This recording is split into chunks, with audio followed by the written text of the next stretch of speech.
Perumpamaan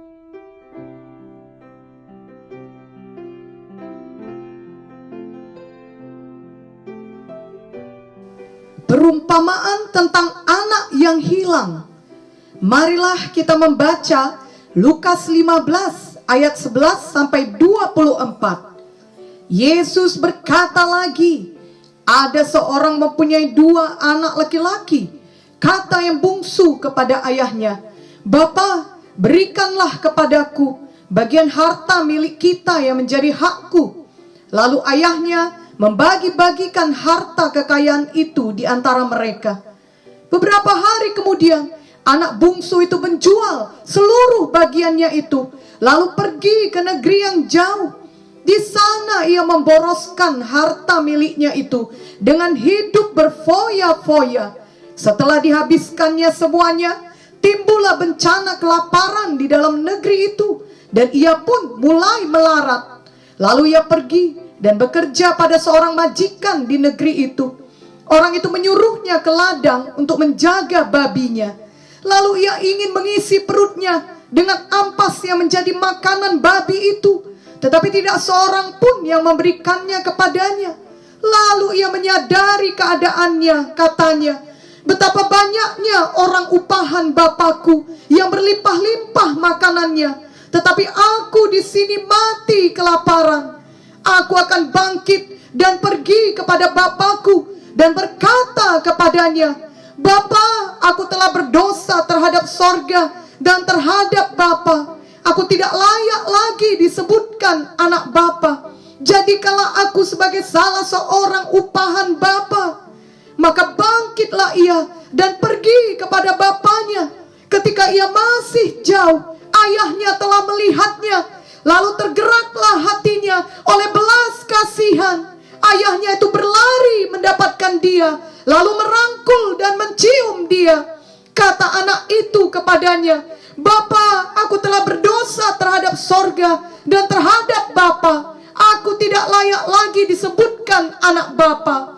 Tetapi ayah itu berkata kepada hamba-hambanya, "Lekaslah, bawa kemari jubah yang terbaik. Pakaikanlah itu kepadanya dan kenakanlah cincin pada jarinya dan sepatu pada kakinya. Dan ambillah anak lembu tambun itu, sembelihlah dia, dan marilah kita makan dan bersuka cita. Sebab anakku ini telah mati dan menjadi hidup kembali. Ia telah hilang dan didapat kembali." Maka mulailah mereka bersukaria. Sebenarnya dahulu kita semua adalah seperti anak yang hilang ini, yang kerap kali menjauh dari Tuhan, membuat pilihan yang salah. Kita berbuat dosa dan tidak patuh kepada firman. Lalu akhirnya kita sendiri yang sedih dan menderita. Dalam ayat tadi dikatakan bahwa anak yang hilang itu pergi ke negeri yang jauh. Maksudnya dia pergi dari jalan Tuhan. Janganlah ada lagi kita yang dengan sengaja berbuat seperti itu. Sebagai anak-anak Tuhan, kita sudah mengenal kebenaran. Kita tahu bahwa keselamatan hanya ada di dalam Tuhan Yesus. Demikian juga sukacita dan kepuasan sejati hanya dapat kita peroleh di dalam Tuhan Yesus saja. Dan dari firman Tuhan yang selama ini telah ditaburkan kepada kita, kita tahu bahwa pertolongan kita hanya datang dari Tuhan, bukan dari dunia ini. Kesenangan dan keberhasilan yang sejati juga hanya ada di dalam persekutuan dengan Tuhan Yesus, bukan di dalam dosa. Kesenangan atau kepuasan tidak pernah didapat saat kita berhasil membalas kejahatan orang lain, atau saat kita mendapatkan banyak materi dengan berbohong ataupun berbuat curang. Ketenangan pikiran juga tidak didapatkan melalui narkoba atau minuman keras. Justru itu semua akan memperburuk keadaan. Beberapa hal ini adalah contoh tindakan pergi ke negeri yang jauh, seperti halnya dalam perumpamaan tentang anak yang hilang itu. Semua dosa tidak akan membawa kepada kesenangan sejati, melainkan kepada kesusahan dan penderitaan yang tidak kunjung berakhir.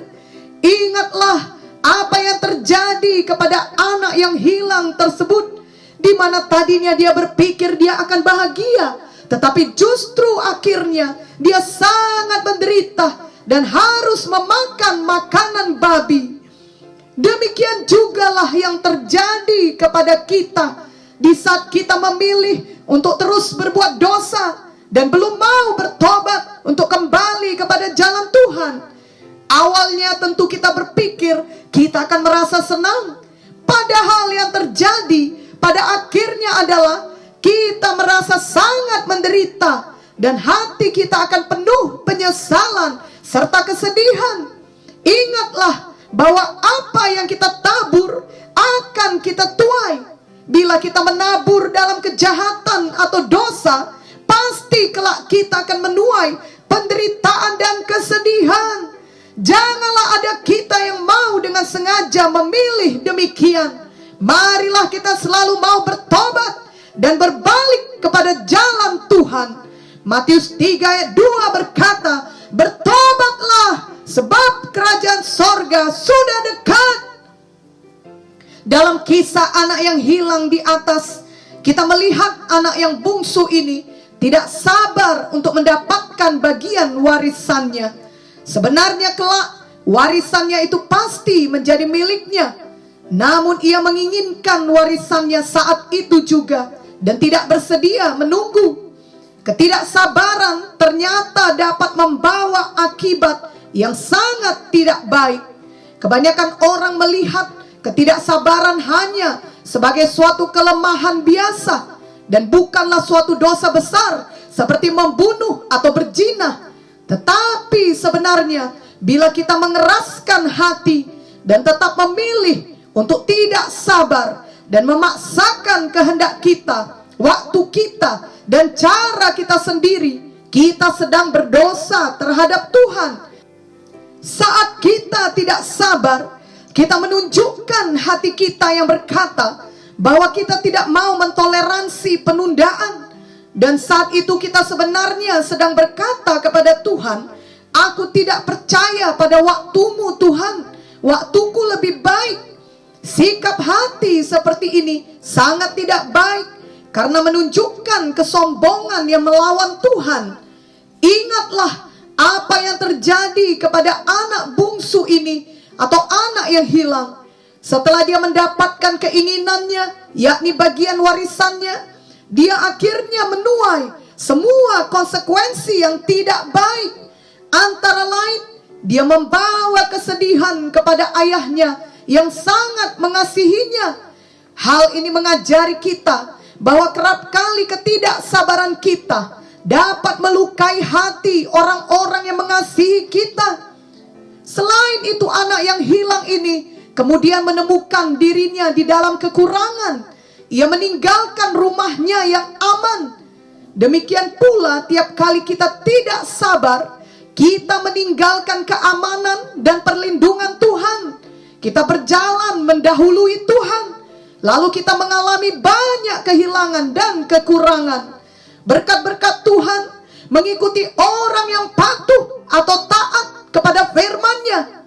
Selain itu, anak yang hilang ini sampai kepada titik di mana ia merasa dirinya tidak layak lagi. Demikianlah tiap kali kita memilih dosa, kita kerap kali tidak dapat lagi mengalami persekutuan yang indah dengan Tuhan. Biarlah kita ingat bahwa ketidaksabaran kita akan mengeluarkan kita dari kehendak Tuhan yang sempurna.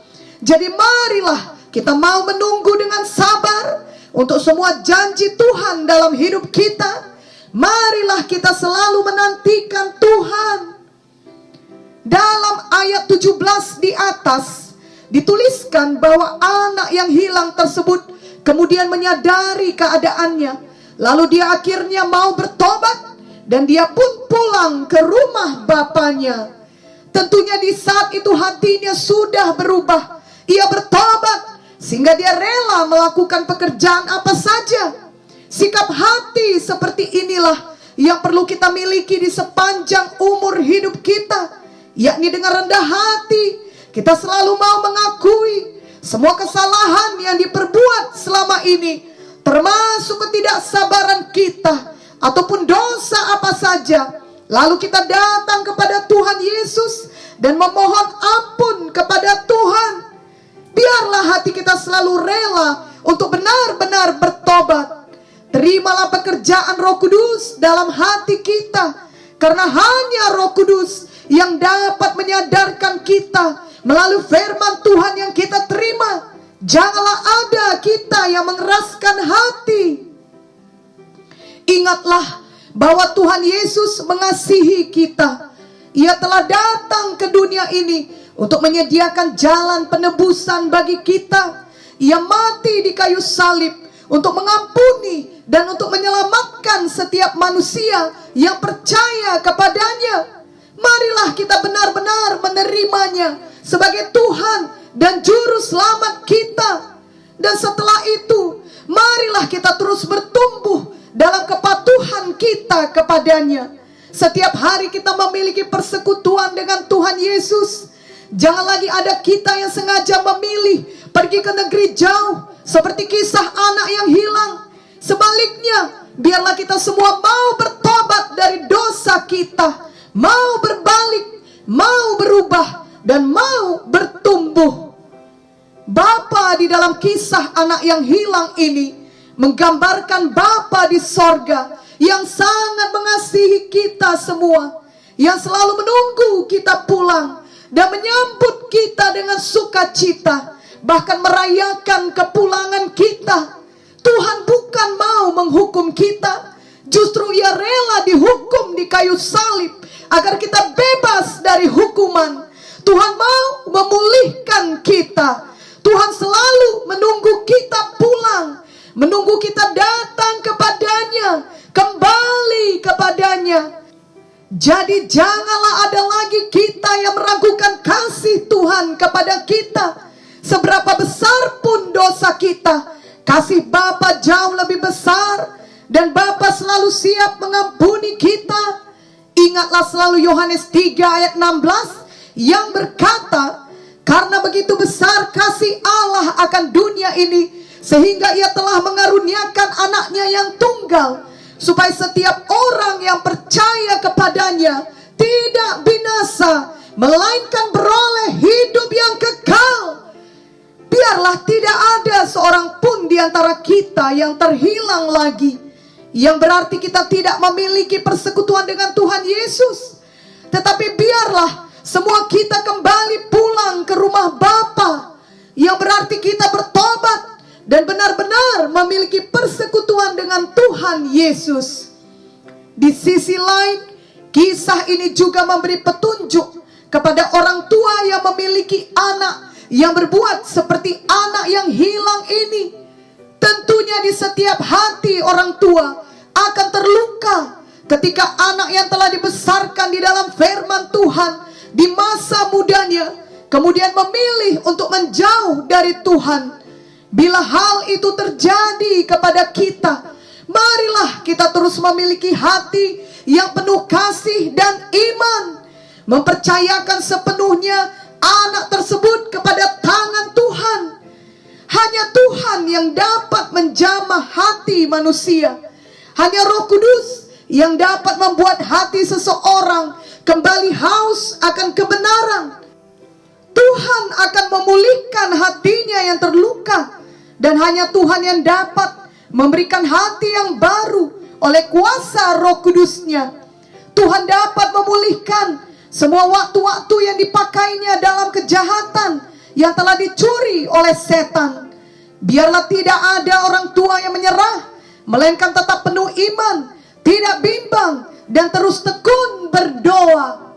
Yakobus 1 ayat 6 berkata, hendaklah ia memintanya dalam iman, dan sama sekali jangan bimbang, sebab orang yang bimbang sama dengan gelombang laut yang diombang-ambingkan kian kemari oleh angin. Percayalah bahwa Tuhan akan memulihkan anak-anaknya. Zakaria 10 ayat 8-9 berkata, aku akan bersiul memanggil mereka, dan aku akan mengumpulkan mereka, sebab aku sudah membebaskan mereka, dan jumlah mereka menjadi banyak seperti dahulu. Sekalipun aku telah menyerahkan mereka ke antara bangsa-bangsa, tetapi di tempat-tempat yang jauh mereka akan ingat kepadaku. Mereka akan hidup bersama-sama anak-anak mereka, dan mereka akan kembali.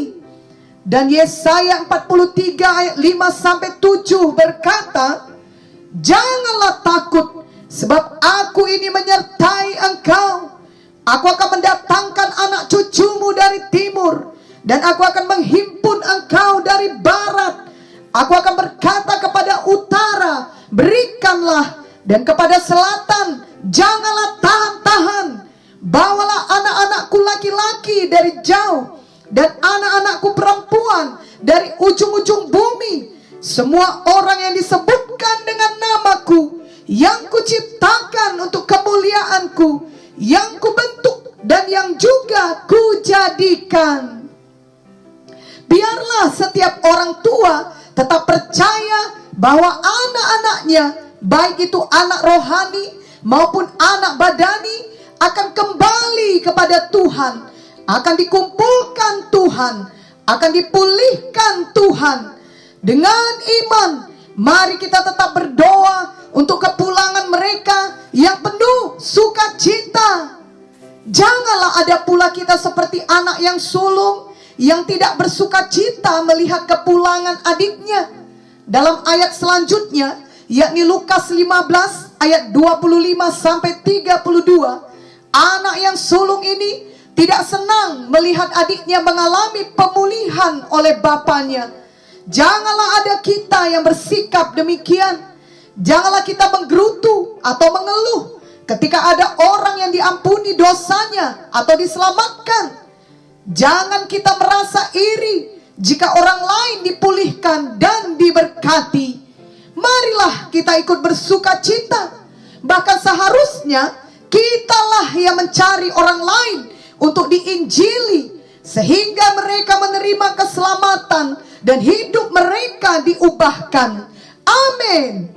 Biarlah kita semua semakin suka memberitakan Injil, dan selalu suka memberitakan tentang kasih Tuhan Yesus kepada orang lain.